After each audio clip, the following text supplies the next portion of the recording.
So, congratulations are in order. After what was probably months, maybe even years of paperwork and just waiting, you finally made it. You are right on the verge of becoming a German citizen. But what happens in these last crucial moments? Let's get into it. Okay, here's our roadmap. We're going to cover the ceremony itself, talk about the single most important document you are about to receive, and then figure out how to get your passport, especially if you're in a hurry. After that, we'll run through who you need to tell about your new status, and finally, what comes next. All right, so that invitation has landed in your mailbox. This is it.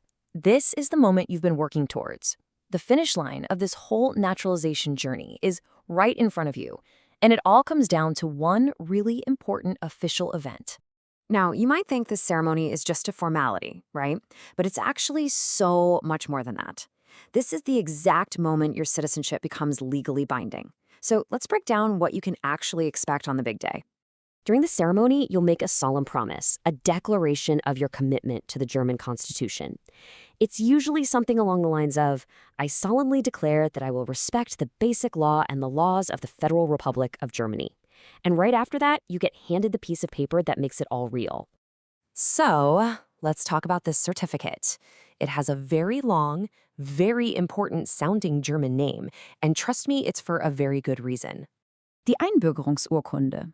Well, it's everything.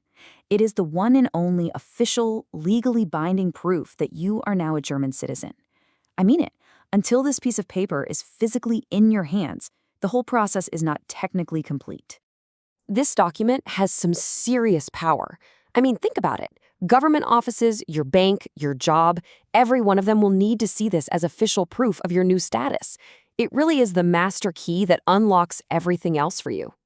And here's the good news. You don't have to pay anything extra for the certificate on the day of the ceremony. Its cost is already baked into that €255 naturalization fee you've probably already paid. So no surprise costs. Okay, here's the crucial part.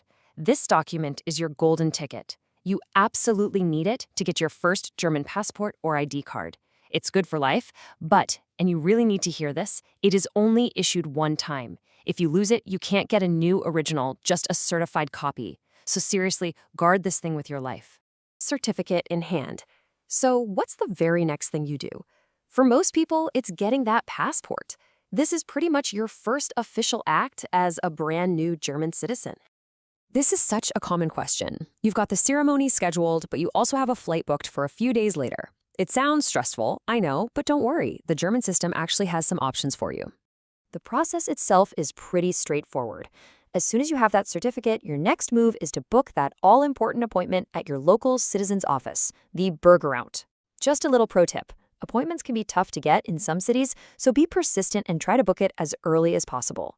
Then just gather your stuff, the certificate, a biometric photo, your old ID, and head to your appointment to apply in person.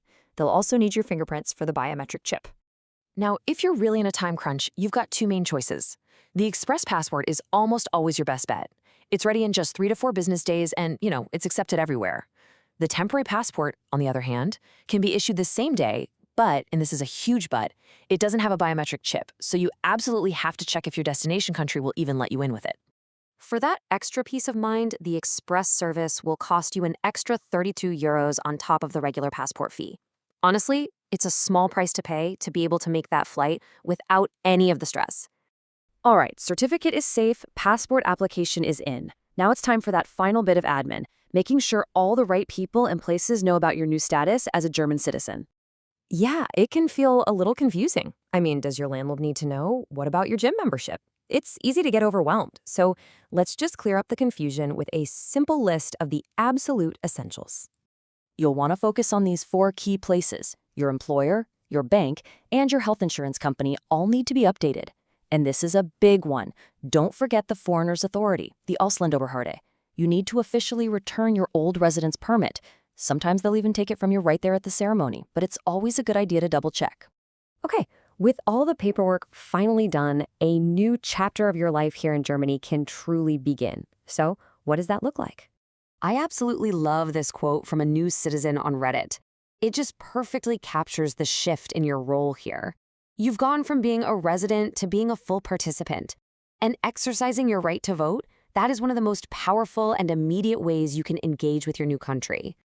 So, to wrap this all up, let's just quickly run through the key takeaways. First, protect that naturalization certificate like it's gold. It's your ultimate proof. Second, get that passport application in right away, and definitely use the express option if you need to travel soon. Third, work through that short checklist, tell your employer, bank, and health insurer. And finally, close the loop by returning your old residence permit. And that's it. You've navigated the entire process. You're holding the certificate, the passport is on its way, and your status is officially updated. The long journey to get to this point is over, but your journey as a German citizen, well, that's just beginning. So, what's your first chapter going to be?